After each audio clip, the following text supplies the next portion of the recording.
دعا کیجیے اللہ اس گروہ میں مجھے بھی شامل کر لے۔ اب بتائیے، تاریخ اٹھا لیجئے، حدیث کی کتابیں اٹھا لیجئے، اس بحری بیڑے کا امیر کون تھا؟ سیدنا امیر معاویہ۔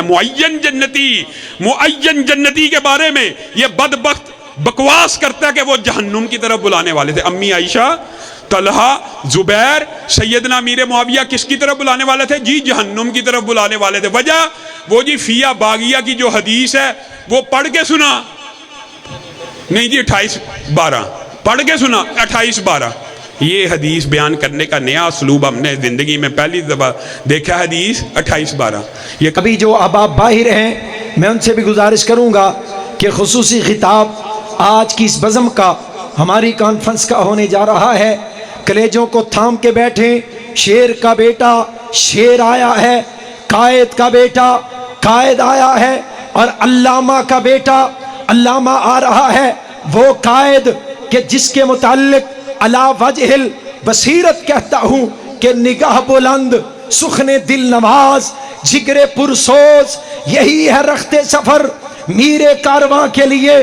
جمعیت اہل حدیث اللہ کے فضل و کرم سے وہ طلوع ہو جانے والا سورج ہے جو اس وقت سب کے سروں کے اوپر ہے، جس سورج کے چڑھنے کا، جس کی چمک کا، جس کی روشنی کا اندھے کے علاوہ کوئی انکار نہیں کر سکتا۔ اب جمعیت اہل حدیث ملک پاکستان میں اہل حدیث کی نمائندگی بھی کرے گی، قیادت بھی کرے گی، تبلیغ کے میدان میں بھی، پارلیمنٹ میں بھی، اور انشاءاللہ تعالی ہر فورم پر مسلک کی جنگ لڑیں گے انشاءاللہ۔ انشاءاللہ سے پتہ چلے قائد محترم ہر اہل حدیث کے لیے اعلان کر چکے ہیں، اس اہل حدیث کا تعلق کسی جماعت کے ساتھ ہو، اگر کسی اہل حدیث کی مسجد کسی دوسری تنظیم کی ہے، مسجد بند ہو جمعیت اہل حدیث کھلوائے گی۔ کسی کارکن کا مسئلہ ہو جمعیت اہل حدیث اس کے ساتھ کھڑی ہے، اور ہم بھی انشاءاللہ اپنے جذبے سے قائد محترم کو یقین دلا دینا چاہتے ہیں کہ حضرت علامہ حشام صاحب جہاں آپ کا پسینہ گرے گا وہاں ان غیرت مند وہابیوں کا خون گرے گا۔ اس جماعت کو آپ کے باپ نے خون دے کے سینچا ہے، آپ کے باپ نے جام دے کے اس پودے کو پروان چڑھایا، مرتے دم تک آپ کے ساتھ وفا کر کے رہیں گے انشاءاللہ۔ آپ کے قدم سے قدم ملا کے، کندھے سے کندھا ملا کے مسئلہ ختم نبوت کا ہو، مسئلہ ناموس قرآن کا ہو، مسئلہ دفاع صحابہ کا ہو، اہل حدیث کا بچہ جب تک زندہ رہے گا اسلام کا دفاع کر جائے گا، اور جاتا جاتا مر جائے گا، شہداء کے مشن پہ آنچ نہیں آنے دے گا انشاءاللہ۔ حضرت قائد کا خطاب ہونے لگا ہے، دائیں بائیں جتنے احباب کھڑے ہیں وہ سامنے آ جائیں، اور جو برانڈے جو پرونے بیٹھے نے بھی اندر آ جاؤ ماشاءاللہ، یہ برامدے والے وہ سامنے آئیں۔ اس سے پہلے بھی آپ وعدہ کر چکے ہیں 22 محرم الحرام کو انشاءاللہ تعالی فضائل صحابہ کے لیے، باجی مریم واسطے نہیں، وہ کوئی اور ہوں گے، فضائل صحابہ کے لیے، فضائل صحابہ کا لفظ آپ اپنی زبانوں سے وہ دیکھیں گواہی پڑھ رہی ہے اوپر، فضائل صحابہ کے لیے 22 محرم کو انشاءاللہ چوک بیگم کوٹ میں سب جائیں گے۔ اللہ کے فضل و کرم سے دعوت خطاب پیش کر رہا ہوں، خطیب ابن خطیب، علامہ ابن علامہ، قائد ابن قائد، حضرت علامہ حافظ حشام الہی ظہیر صاحب، آپ نے استقبال کرنا ہے۔ بتائیں ہم بیدار بھی ہیں اور انشاءاللہ غداروں سے ٹکرانے کے لیے تیار بھی ہیں۔ نعرہ تکبیر، شیر بنو نعرہ تکبیر، عظمت صحابہ، جمعیت اہل حدیث پاکستان، حضرت علامہ حافظ حشام الہی ظہیر صاحب۔ حق کی صبح باطل کی شام، علامہ حشام، علامہ حشام، حق کی صبح باطل کی شام، علامہ حشام، علامہ حشام، تیری جان میری جان، علامہ حشام، علامہ تیری جان میری جان، علامہ حشام، علامہ قائد ملت قائد عوام، اللهم شاء نحمده ونصلي على رسوله الكريم اما بعد اعوذ بالله من الشیطان الرجیم فإن آمنوا بمثل ما آمنتم به فقد اهتدوا۔ معزز سامعین گرامی قدر، سب سے پہلے میں اپنے تمام علماء کا، رفقا کا اور برادر عزیز نعیم الرحمن شیخو پوری اور ان کے والد محترم اور ان کے دادا جان کے لیے دعا گو ہوں کہ انہوں نے یہ جو پودا دین کا لگایا آج اللہ کے فضل و کرم سے ایک تناور درخت بن چکا ہے۔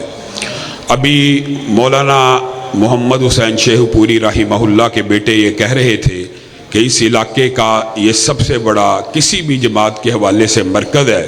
گویا مولانا محمد حسین شیخو پوری کی نیکیوں کے اندر دن بدن اضافہ ہوتا چلا جا رہا ہے۔ جب بھی کوئی ساتھی یہاں پہ نماز پڑھتا ہے، دعا کرتا ہے، اور میت تو ہر وقت قبر میں اس بات کی منتظر ہوتی ہے، اور ایک حدیث کے الفاظ تو یہاں تک موجود ہیں کہ اس کی کیفیت اس ڈوبنے والے شخص کی طرح ہوتی ہے جس نے ہاتھ باہر نکالا ہوتا ہے کہ کوئی بھی میرے ہاتھ کو پکڑ لے، یعنی کوئی ہی میرے لیے دعا کرے تو یہ جو اولاد نیک ہوتی ہے اپنے والدین کے لیے صدقہ جاریہ ہوتی ہے۔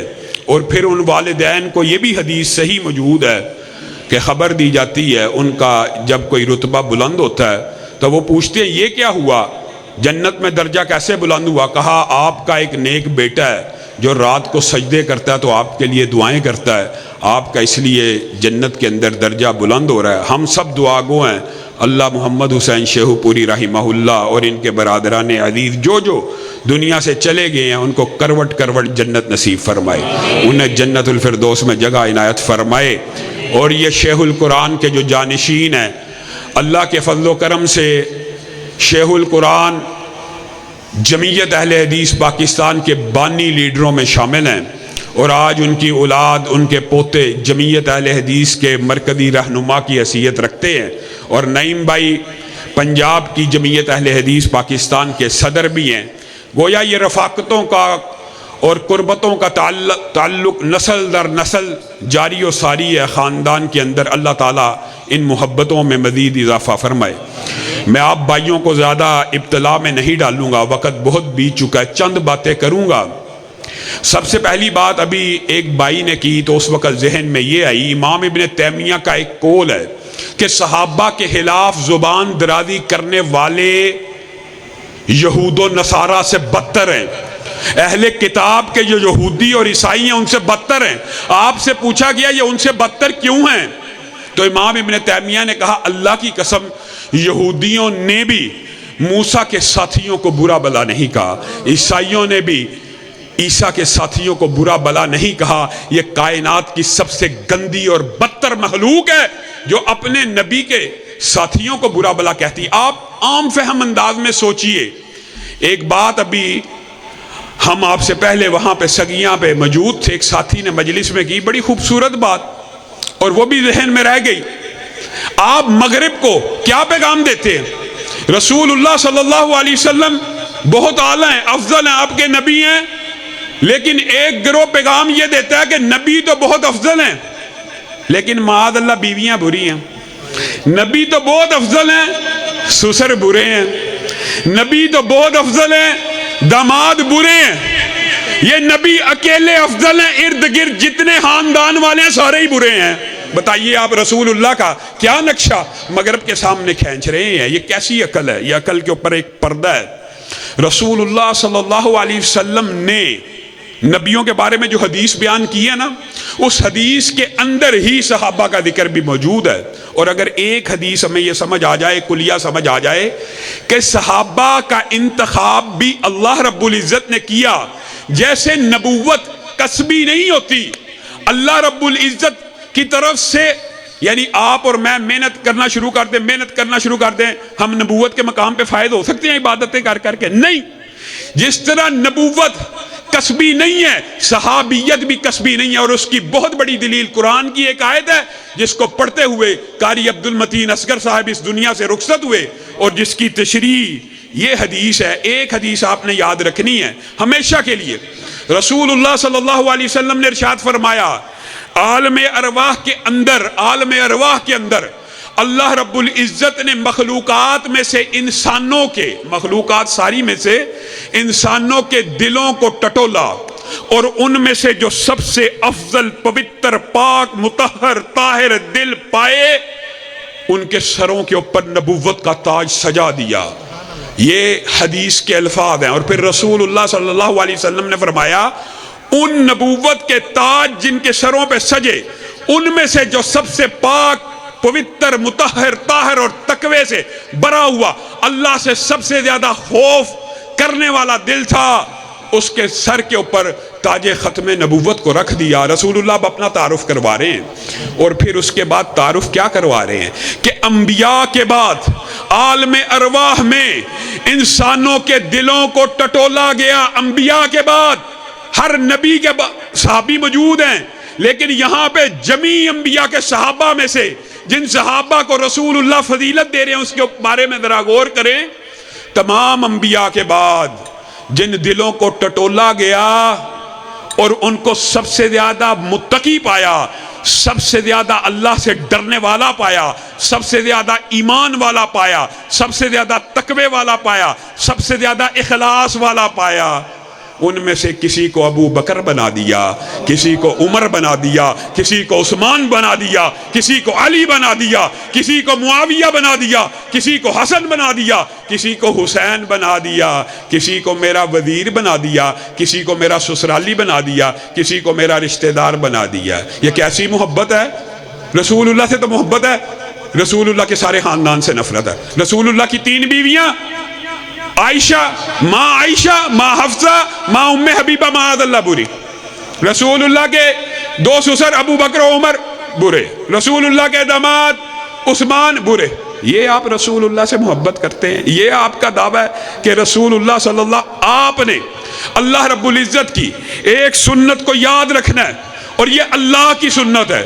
دیکھیں سنتیں نیک لوگوں کی بھی ہوتی ہیں، اچھی ہوتی ہیں، اولیاء کی ہوتی ہیں، شہداء کی، صدیقین کی، لیکن جو سنت رسول اللہ کی ہو اس کے کیا کہنے، اور جو سنت اللہ کی ہو اس کا درجہ اور اس کی منزلت کس قدر ہو سکتی ہے۔ پھر لوگ ہم سے پوچھتے ہیں آپ کیوں ان کو برا کہتے ہیں؟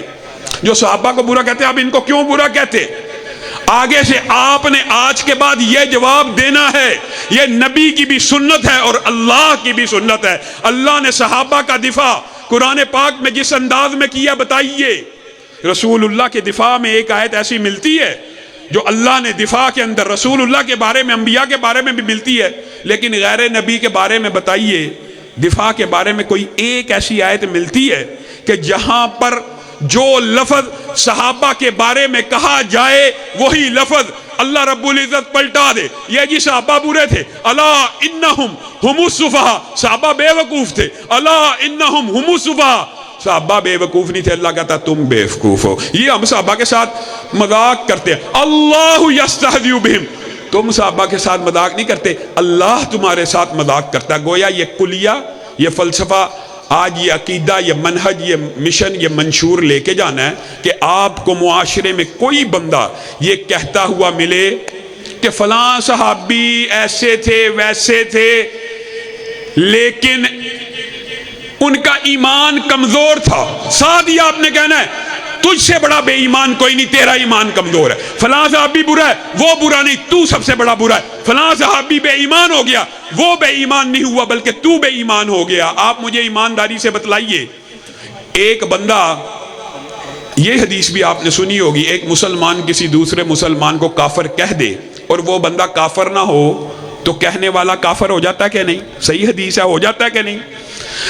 جو بندہ لا الہ الا اللہ پڑھ کے مسلمان ہوا ہو اس کو اگر کوئی کہے کافر اور وہ کافر نہ ہو تو کہنے والا کافر ہو جاتا ہے۔ اور جن لوگوں کے بارے میں صرف کلمے کی گواہی نہیں، عرش کی بلندیوں سے رضی اللہ کا پروانہ موجود ہو، اس کے بارے میں کوئی بندہ یہ کہے یہ بے ایمان ہے، اس کا ایمان باقی رہتا ہے۔ ہمیں یہ تانے دیے جاتے ہیں کہ کافر کافر کے، ہم کافر کافر کے نعرے نہیں لگا رہے، آپ کو ایک کلیہ اور فلسفہ سمجھا رہے ہیں۔ اگر مسلمان کو کافر کہنے والا تکفیری مہم پچھلے 20 سال میں چلی ہے، ہم بھی اس کا حصہ ہے، ہم مسلمان کی تکفیر کے قائل نہیں ہیں، لیکن یہ فلسفہ تو بتانا پڑے گا، اگر مسلمان کو کافر کہنے سے بندہ کافر ہو جاتا ہے تو ابو بکر کے ایمان کا انکار کرنے والے کا ایمان باقی رہ سکتا ہے؟ عمر کے ایمان کا انکار کرنے والے کا ایمان باقی ہے؟ صحابہ کو بے ایمان کہنے والا دنیا کا سب سے بڑا بے ایمان، اس کا ایمان باقی رہتا ہے؟ کسی صورت بھی نہیں رہتا۔ یہ اتنے عظیم صحابہ ہیں۔ ابھی برادر عزیز محترم علامہ طارق محمود یزدانی صاحب حضرت ابو بکر کی کیسی شان اور فضیلت بیان کر رہے تھے، اس میں ایک جملہ ایڈ کروں گا، ایک دو باتیں ایڈ کر کے بات کو آگے بڑھاؤں گا۔ رسول اللہ صلی اللہ علیہ وسلم نے ایک مرتبہ ابو بکر و عمر کے باہمی جھگڑے میں، کس ہستیوں کے؟ ابو بکر کے بعد کائنات میں سب سے افضل عمر ہے، ہلکا پھلکا جھگڑا ہو گیا تو رسول اللہ صلی اللہ علیہ وسلم نے خطبہ دیا حضرت ابو بکر کی شان میں، اور کیا لفظ کہے، اور ابو بکر کی شان میں جو رسول اللہ کے الفاظ ہے وہ انسان حیران رہ جاتا ہے کہ میں نے اس دنیا میں ہر بندے کے احسان کا بدلہ اتار دیا، لیکن اے ابو بکر آپ کے احسانات کا بدلہ کل قیامت کے دن اتاروں گا۔ اور بتائیے جب رسول اللہ اپنے اوپر احسانات کا بدلہ اتاریں گے تو وہ بدلہ کیسا ہوگا، کس قدر عظیم ہوگا، کس قدر اعلیٰ ہوگا۔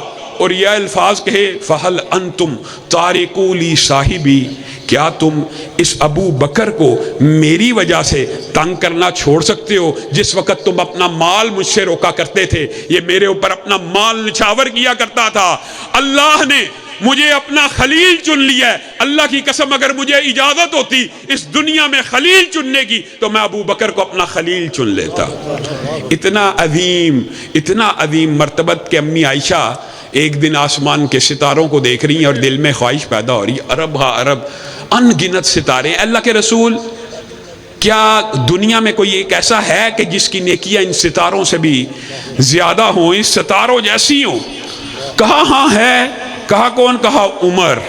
امی عائشہ کے دل کو اس دن چوٹ لگ گئی کہ میرا باپ کیا ہوا، کہ جو ہر وقت ساتھ تھا، جو ہر وقت ہر پہر غار سور کے اوپر کندھے کے اوپر اٹھا کے لے کے چل رہا ہے، کبھی آگے دوڑ رہا ہے کبھی پیچھے دوڑ رہا ہے، سفر ہجرت میں کہ تیر آئے تو مجھے لگے۔ ماں عائشہ نے اس دن سوچا ہائے میرے باپ کی قربانیاں کیا ہوئی، جسارت کر کے پوچھ لیا پھر میرے باپ ابو بکر کا کیا کہنا ہے، پھر میرے باپ ابو بکر کی کیا فضیلت ہے۔ عائشہ تو نے آسمان کے ستاروں سے اپنے باپ کی فضیلت کا کمپیریزن کرنے کی کوشش کی؟ ابو بکر کی 3 راتوں کی جو غار سور کے اندر، سبحان اللہ، ایک ایک سوراخ کے اوپر کپڑا دے رہے ہیں، ایک سوراخ کے لیے کپڑا نہ بچا اپنی ایڑی کو رکھ لیا، اور وہاں سے بھی اگر زہریلا جانور کاٹ رہا ہے تو پاؤں ہلا نہیں رہے کہ رسول اللہ کی آنکھیں نہ کھل جائیں۔ رسول اللہ صلی اللہ علیہ وسلم نے فرمایا ابو بکر کی ان 3 دن کی نیکیاں یہ آسمان کے ستاروں سے زیادہ ہیں، تیرا باپ تو اتنا اعلیٰ ہے، تیرا باپ تو اتنا افضل ہے۔ اور عمر کے بارے میں بھی جو ہردہ سرائی ہوتی ہے، اس عظیم الشان جس کے فضائل و مناقب اس قدر زیادہ ہیں کہ ایک ایک شخصیت کے بارے میں 50 60 جمعے پڑھائے جائیں کم ہیں، لیکن صرف اشارہ کرتا چلوں گا۔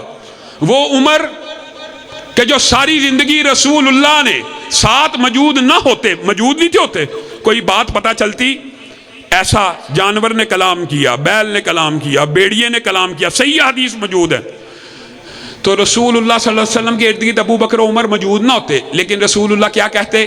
میں محمد ایمان لے کے آیا، ابو بکر ایمان لے کے آیا، عمر ایمان لے کے آیا، میں آیا ابو بکر آیا، عمر آیا، میں آیا ابو بکر آیا، عمر آیا۔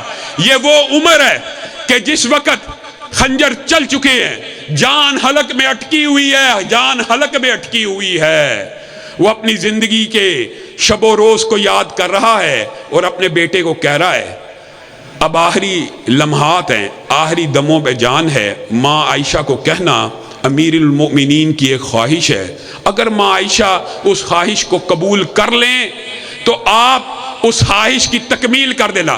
وہ جانے لگے رک جاؤ امیر المومنین نہ کہنا آپ کا بیٹا عمر آپ سے ایک التجا کرنا چاہتا ہے کہ ساری زندگی محمد صلی اللہ علیہ وسلم کے ساتھ گزاری ہے، ابو بکر کے ہمراہ گزاری ہے، دل میں ایک خواہش ہے، او ظالموں جس کی جان حلق میں ایک ہاں کے انتظار میں اٹکی ہوئی ہے، اس کے بارے میں زبانوں کو دراز کرتے ہو؟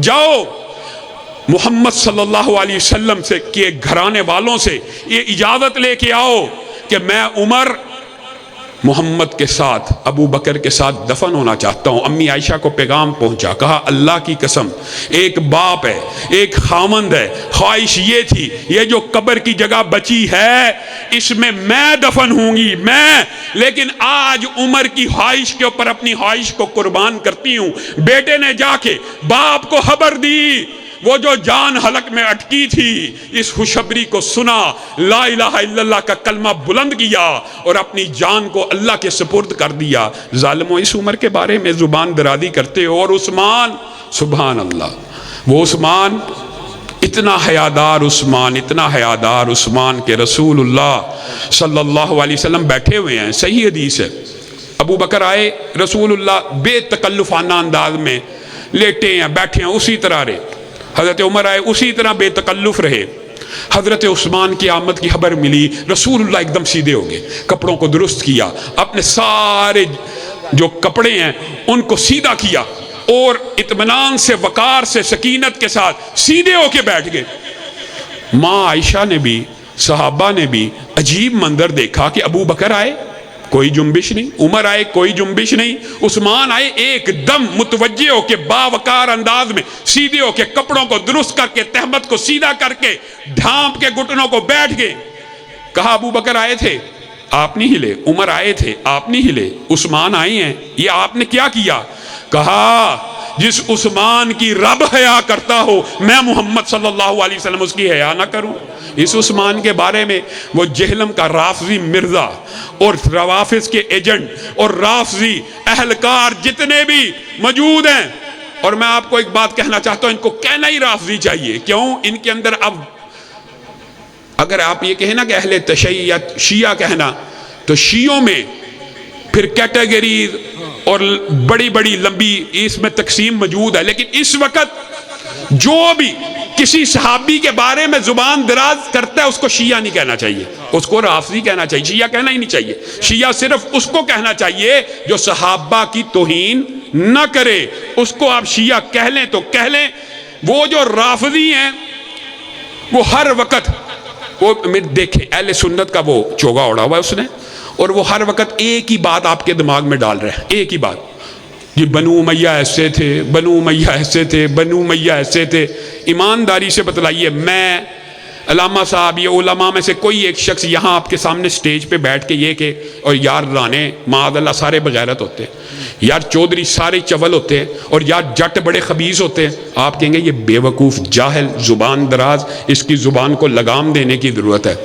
اپنی ذاتی برادریوں کے لیے، یہ کنبے اور قبیلوں کے لیے تو آپ کی غیرت جاگ جائے، لیکن رسول اللہ کے رشتہ داروں اور رسول اللہ کے کنبے اور قبیلے کے لیے غیرت نہ جاگے۔ وہ صبح سے لے کے رات تک بنو امیہ جی اندھے سن، بنو امیہ جی ڈاکو سن، بنو امیہ جی بے ایمان سن۔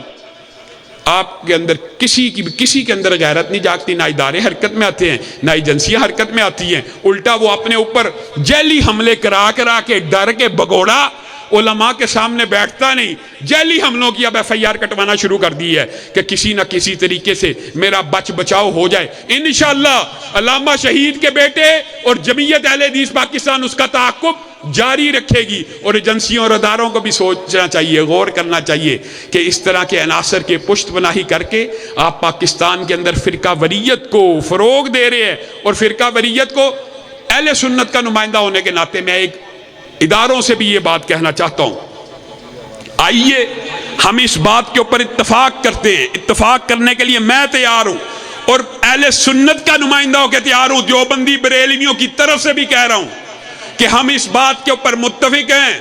اگر آپ کے تحفظات ہیں کہ کوئی شخص اہل بیت کی توہین کرے، میں سب سے پہلے اس بات کا مطالبہ کرتا ہوں اس کی زبان کو کاٹ ڈالا جائے۔ آپ اس مطالبے کی تائید کرتے ہیں؟ اسی طرح اگر کوئی کسی ایک صحابی کی توہین کرے تو آئیے ہمارے ساتھ اتفاق کیجئے اس کی زبان کو بھی کاٹ ڈالا جائے، لیکن آپ اتفاق نہیں کریں گے۔ وجہ بیلی پیش ہوا کہ توہین صحابہ کرنے والے کی سزا کتنی ہوگی؟ 10 سال۔ پہلے حضرت حسن کی توہین، حضرت حسین کی توہین، حضرت علی کی توہین کی سزا کتنی ہے ملک میں؟ 3 سال۔ اب بل پیش ہوا کتنی ہو گئی ہے؟ 10 سال۔ روافظ کو اور شیعوں کو تو چاہیے تھا ہمارے شانے کے ساتھ شانہ لگاتے کہ حسین کی، حسن کی، علی کی توہین کی سزا 10 سال ہو رہی ہے، یہ تو ان کے لیے خوشی کی خبر ہونی چاہیے۔ وہ پورے کا پورا مکتبہ فکر کھڑا ہو گیا، جی ہم ان سزاؤں کو اور اس بل کو نہیں مانتے۔ کس وجہ سے نہیں مانتے؟ کیونکہ اس کے اندر ابو بکر کی توہین کی سزا بھی 10 سال ہے، عمر کی توہین کی سزا بھی 10 سال ہے۔ اللہ کے بندو، ہم نے توہین کرنی نہیں۔ اگر آپ اس کی سزائے موت بھی لکھ دیں گے، اللہ کی قسم ہمیں کوئی اعتراض نہیں۔ چاہے اہل بیت کی سزا بھی توہین کی موت لکھ دیں، ہمیں اعتراض نہیں ہے۔ تو میں اداروں سے، ایجنسیوں سے یہ بات پوچھتا ہوں کہ آپ اب ایمانداری سے اور انصاف سے فیصلہ کیجئے، ترازو تول لیجئے۔ جنہوں نے توہین کرنی ہے ان کو اعتراض ہے، جنہوں نے توہین کرنی نہیں ان کو اعتراض نہیں ہے، جنہوں نے توہین کرنی ہے انہی کو اعتراض ہے۔ اور پھر آپ کو قانون حرکت میں لانا چاہیے، آئین کو حرکت میں لانا چاہیے۔ اور بات آئی ہے عثمان کے بعد تو سیدنا علی کی بات، اور لوگوں یہ بھی مرزا جیلمی کا فلسفہ پھیلایا ہوا ہے۔ مرزا جیلمی نے اتنا بڑا جھوٹا کہ جو منہ میں آتا بکتا چلا جاتا ہے، یہ جی اہل حدیث جی سیدنا علی کی شان نہیں بیان کرتے، یہ برادران عجیب و غریب گلا پھاڑنے والے بھائی، یہ بھی اس نے نام رکھا ہوا۔ اس طرح کے مختلف القابات، تو ہم خوش ہوتے ہیں کہ اللہ کے فضل و کرم سے دفاع صحابہ کے لیے اگر وہ صحابہ اس کی بدبخت کی زبان سے محفوظ نہیں ہے تو ہماری صحابہ کے سامنے کیا حیثیت ہے۔ کہتا ہے یہ سیدنا علی کی شان بیان نہیں کرتے، اس جاہل کو یہ پتہ نہیں ہے کہ میں نے اللہ کے فضل و کرم سے آج سے 3 سال قبل پورا 1 سال سیدنا علی کی شان کے اوپر جمعے پڑھائے ہیں، پورا 1 سال، پورا 1 سال۔ ایسا بدبخت آدمی ہے۔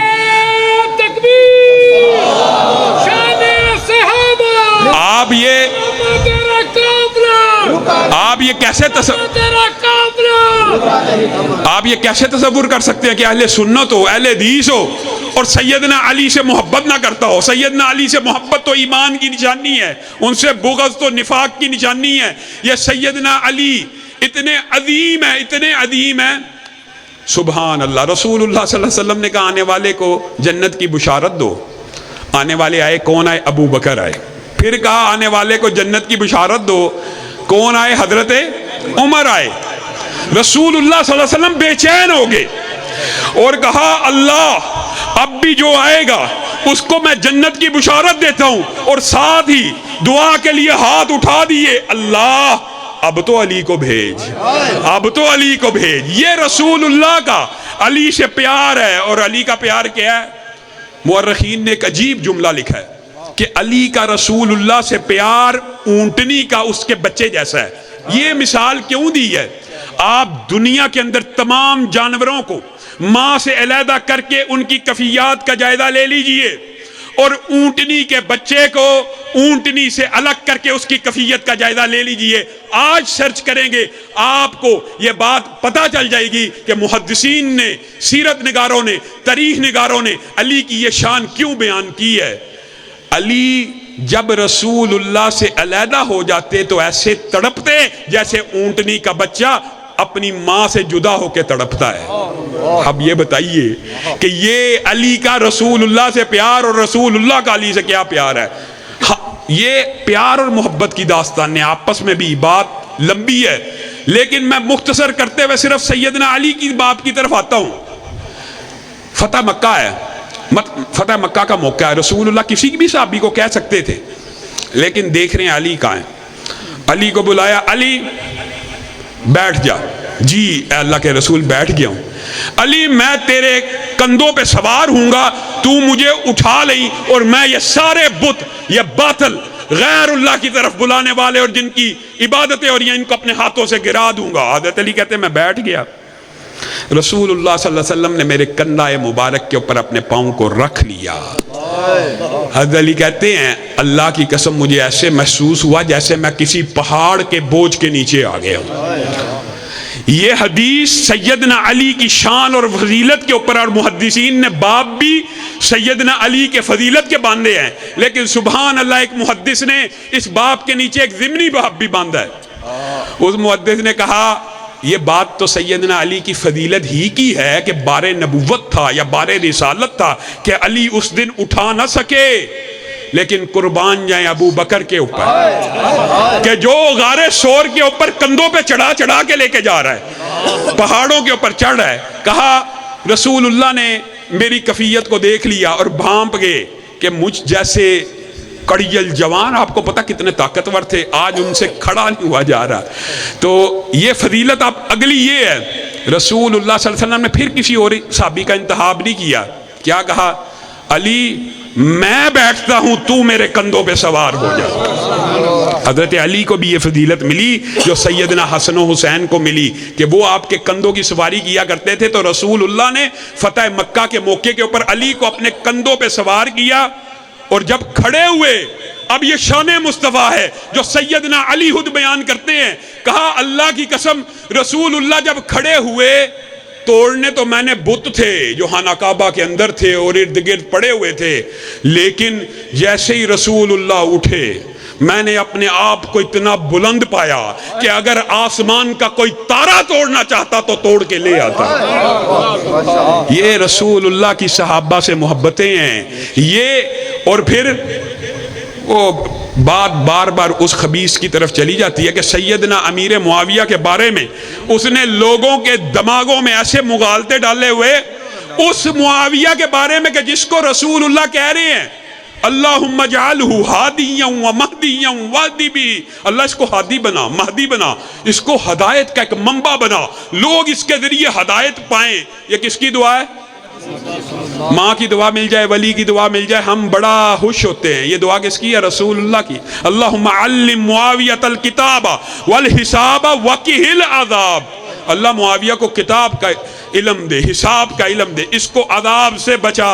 بات صرف اتنی ہوتی نا تو سیدنا معاویہ کی فضیلت کافی تھی، لیکن سیدنا معاویہ صحابہ میں سے ان 40-50 صحابہ میں شامل ہیں جو افضلیت کے مقام ہے۔ یہ بھی ایک لمبی بات، اب مختصر کرتا ہوں۔ 1,40,44,000 صحابہ سارے جنتی، ان میں سے افضل وہ ہیں، سارے کے سارے جنتی ہیں جنہوں نے حنین میں شرکت کی، ان میں سے افضل جو فتح مکہ پہ، ان میں سے افضل جو صلح حدیبیہ کے، ان میں سے افضل جو بدری، ان میں سے وہ جن کو معین کر کر کے جنت کی بشارت دی۔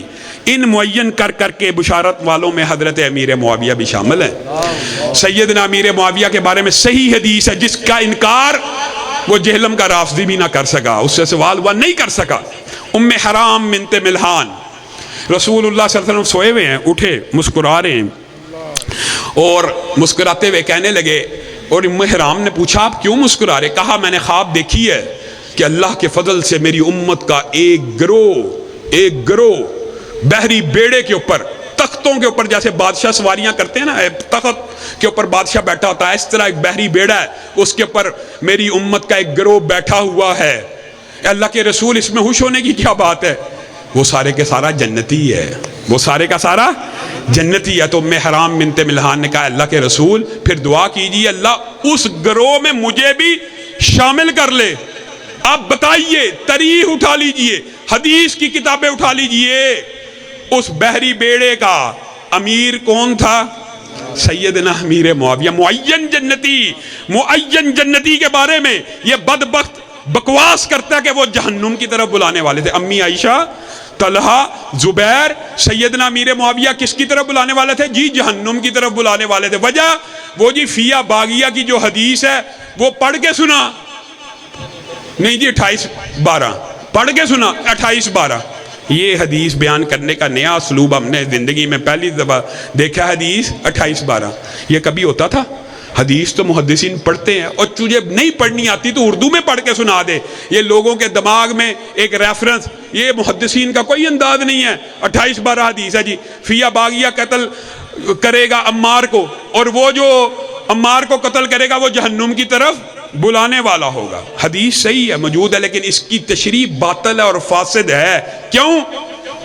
رسول اللہ صلی اللہ علیہ وسلم نے حسن کو مخاطب ہو کے کہا تھا یہ میرا بیٹا سردار ہے، یہ مسلمانوں کے 2 عظیم گروہوں میں صلح کروائے گا۔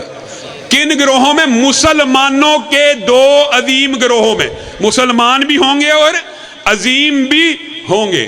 اب ایمانداری سے بتلائیے گا، یہ حدیث جس بات کے اوپر فٹ کرتا ہے، جن لوگوں کے اوپر فٹ کرتا ہے، وہ جنگیں حضرت حسن نے نہیں دیکھی، دیکھی ہے نا؟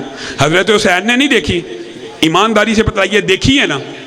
اگر حضرت حسن نے وہ جنگوں کی تطبیق اس جنگوں کے بعد فیہ باغیہ کا اطلاق سیدنا امیر معاویہ پر نہیں کیا، ان کے گروہ کے اوپر نہیں کیا، تو تو جہلم میں بیٹھ کے 1400 سال بعد یہ اطلاق کیسے کر رہا ہے؟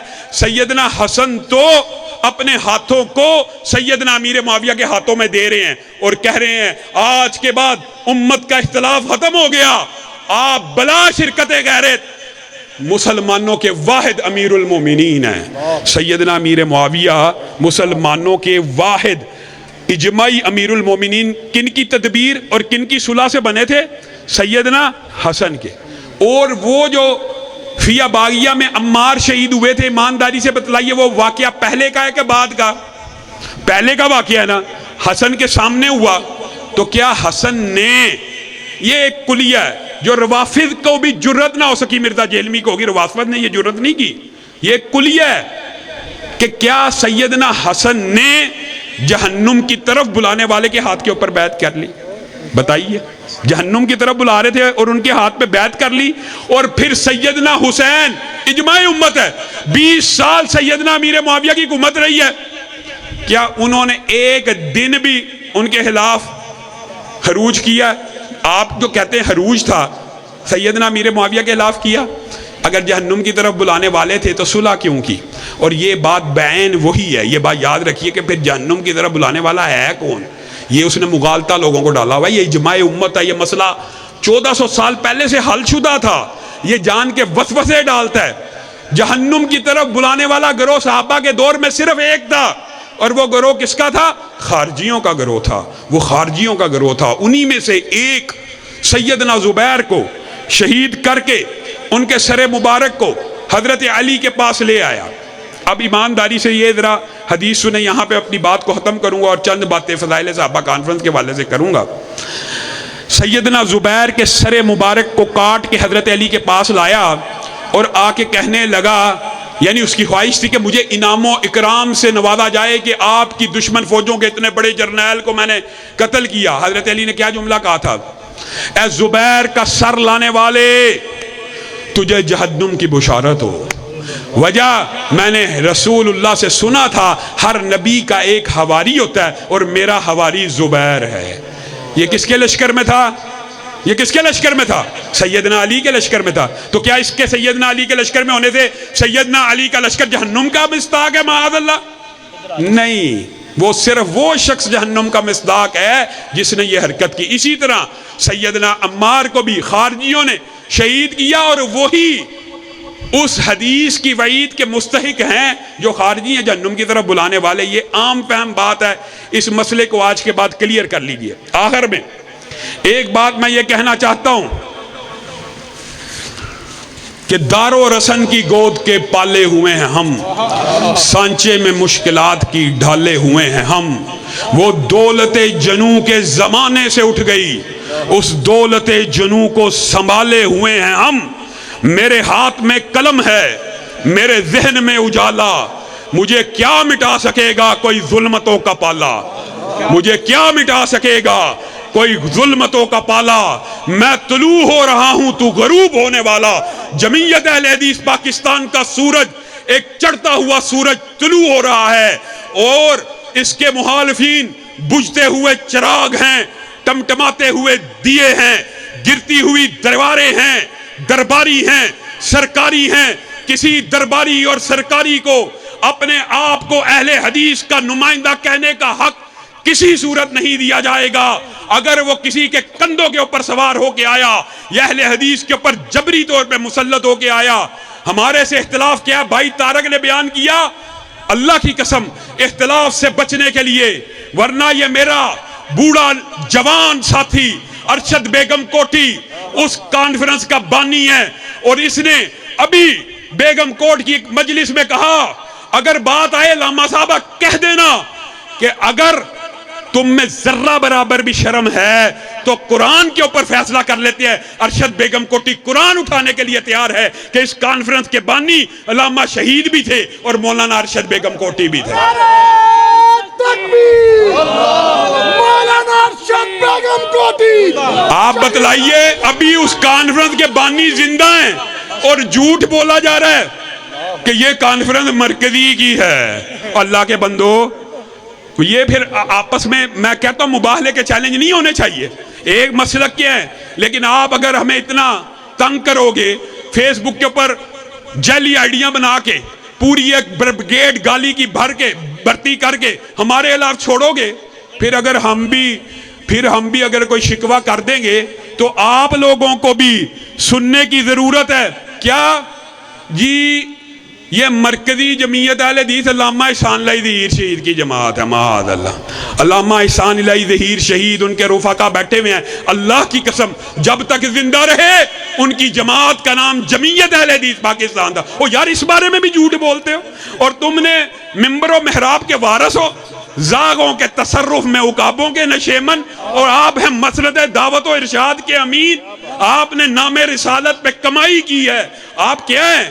آپ جھوٹ بولتے ہیں ممبر رسول کے اوپر بیٹھ کے کہ یہ جی مرکزی کی کانفرنس، جمعیت اہل حدیث کی کانفرنس، جمعیت اہل حدیث کے بانی، اس کے بانی، ان بانی رفقا میں مولانا ارشد بیگم کوٹی آج بھی زندہ ہیں. پھر بھی بعد میں ہمارا مرکزی کے ساتھ اتحاد ہوا، اس کے تحت بھی یہ کانفرنس ہوتی رہی. اس بات کا ہم بھی انکار نہیں کرتے، نہ جھوٹ بولتے ہیں کہ مرکزی کے ساتھ جب اتحاد ہوا مشترکہ کانفرنسیں ہوئی ہیں. مشترکہ کانفرنسیں کوئی چمبے کی بات ہے، دکھ کی بات ہے؟ یہ تو قابل فخر بات ہے. مشترکہ ہوئی ہیں. جمعیت اہل حدیث پاکستان کو جب بحال کر دیا گیا، اس کے بعد میں نے اپنے ساتھیوں سے مشورہ کیا، رائے لی. ہم نے کہا فضائل صحابہ کے ترانے ہی پڑھنے ہیں نا، فضائل صحابہ کے نغمے ہی گنگنانے ہیں نا، وہ بھی کریں، ہم بھی کریں گے. وہ بھی کریں، نہ ان کے رستے میں رکاوٹ ڈالی جائے. اور ہم یہ توقع کرتے تھے کہ وہ بھی ہمارے رستے میں رکاوٹ نہیں ڈالیں گے، لیکن اللہ دشمن بھی کوئی اعلیٰ ظرف دے. ایسے کم ظرف لوگ ہیں فضائل صحابہ کانفرنس کو روکنے کے لیے دن رات دفتروں کے چکر کاٹ رہے ہیں. دن رات دفتروں کے چکر کاٹ رہے ہیں، پیسے لگا رہے ہیں، رشوتیں دے رہے ہیں، فائلیں سائن کرا رہے ہیں.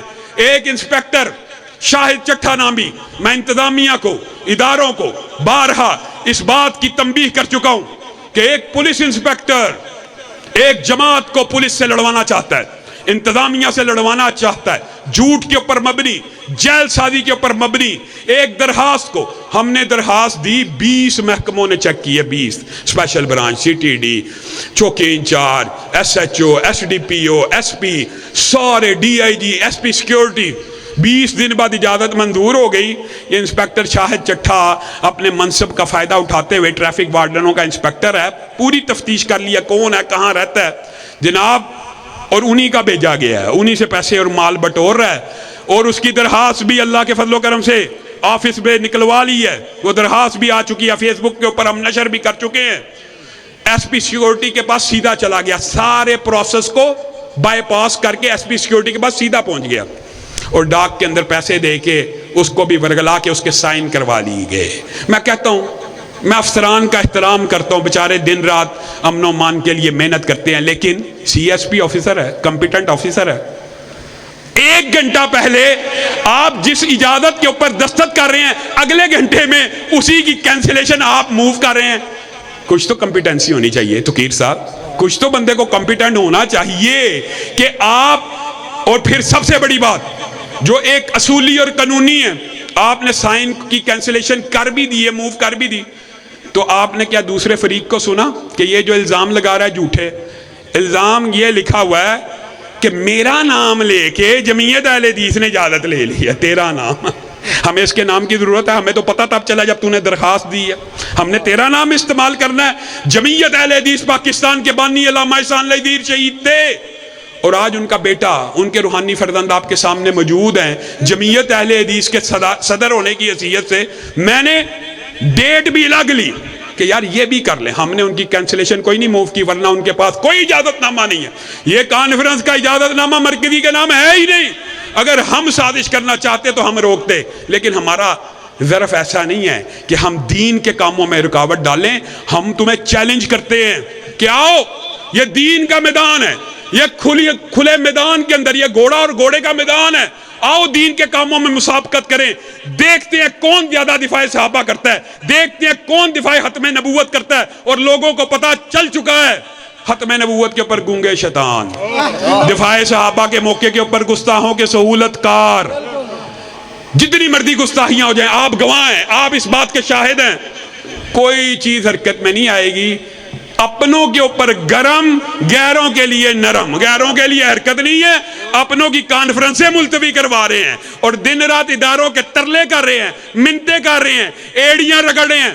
میں انتظامیہ کو تنبیہ کرنا چاہتا ہوں، پہلی بات، اللہ کے فضل و کرم سے پوری دنیا کے شیاطین جمع ہو جائیں، جس طرح حضرت عمر کو دیکھ کر اس دور کے شیطان رستہ بدل جاتے تھے، عمر کے روحانی فرزندوں کو دیکھ کر اس دنیا کے آج کے شیطان بھی رستہ بدل لیں گے۔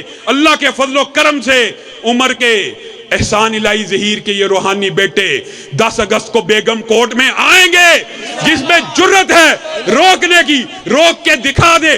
اللہ کے فضل و کرم سے آپ نے گول در گول اور جوگ در جوگ وہاں پہ آنا ہے، آئیں گے، آئیں گے، ہاتھ اٹھا کر وعدہ کریں، ہاتھ اٹھا کر وعدہ کریں، سب ساتھی وہاں پہ پہنچیں گے۔ اور ایک اعلان اور کرنا چاہتا ہوں، وہ صرف اب فضائل صحابہ کانفرنس نہیں رہی، ایک عوام کا ریفرنڈم ہے، ایک عوام کا سمندر ہے جو 40 سال سے گنگوں کے خلاف، درباریوں اور سرکاریوں کے خلاف ایک سیلاب بن کے امڈے گا اور سیلاب کی طرح ان کو بہا کے لے جائے گا۔ آپ نے اس لیے بھی پہنچنا ہے کہ ہم نے وہاں پر اس وقت تک احتجاج کرنا ہے جب تک انسپیکٹر شاہد چٹھا کو نوکری سے نکال نہیں دیا جاتا۔ ہمیں لارے لگائے جا رہے ہیں، جی معطل کر دیتے ہیں، جی انکوائری ہو جائے گی، جی کسی انکوائری کو ہم نہیں مانتے، وہ گلٹی پروو ہو چکا ہے، اس کی غلطی مانی جا چکی ہے، اس کی غلطی تسلیم شدہ ہے، منظر عام پہ آ چکی ہے۔ اب ہم اس کے خلاف اس وقت تک احتجاج کریں گے جب تک اس کو پولیس محکمے کی نوکری سے نکال نہیں دیا جاتا۔ اور آخری اعلان یہ ہے، اگر پھر للکار ہے، شیر کی للکار ہے، للکار ہے، للکار ہے، آخری اعلان یہ ہے، تیرا قافلہ اگر آپ نے میرے کسی کارکن کو ہراساں کیا، میرے کسی کارکن کے اوپر دھونس دانس لی، اس دن کرنے کی کوشش کی، رکاوٹ ڈالنے کی رتی برابر بھی کوشش کی، تو اللہ کے فضل و کرم سے کانفرنس بھی ہوگی۔ اور اگلا جمعہ جو اگلے دن جمعرات کے بعد جمعہ آ رہا ہے، یہ میرا بھائی علامہ طارق محمود یزدانی وہاں پہ پڑھائے گا اور بیگم کوٹ کی ساری مسجدیں بند ہو کر اسی چوک میں نماز جمعہ کو ادا کریں گی۔ سورج چاند رہے گا، جب تک سورج چاند رہے گا، تیرے چاند ساتھ بے شمار، بے شمار۔ کیا حسن نے سمجھا ہے، کیا عشق نے جانا ہے، ہم ہاتھ نشینوں کی ٹھوکر میں زمانہ ہے۔ سبحان ربک رب العزت عما یصفون وسلام علی المرسلین والحمد للہ رب العالمین۔ بسم اللہ الرحمن الرحیم، الحمدللہ رب العالمین والعاقبۃ للمتقین والصلاة والسلام علی سید المرسلین۔ اللہم صلی علی محمد وعلی آل محمد کما صلیت علی ابراہیم وعلی آل ابراہیم انک حمید مجید۔ اللہم بارک علی محمد وعلی آل محمد کما بارکت علی ابراہیم وعلی آل ابراہیم انک حمید مجید۔ بھئی خرم شہزاد ورک اور طارق زمان ورک صاحب تشریف لے آئے سن۔ خرم صاحب لاہور نے، انہوں کی والدہ بہت بیمار ہے، لاہور داخل ہے۔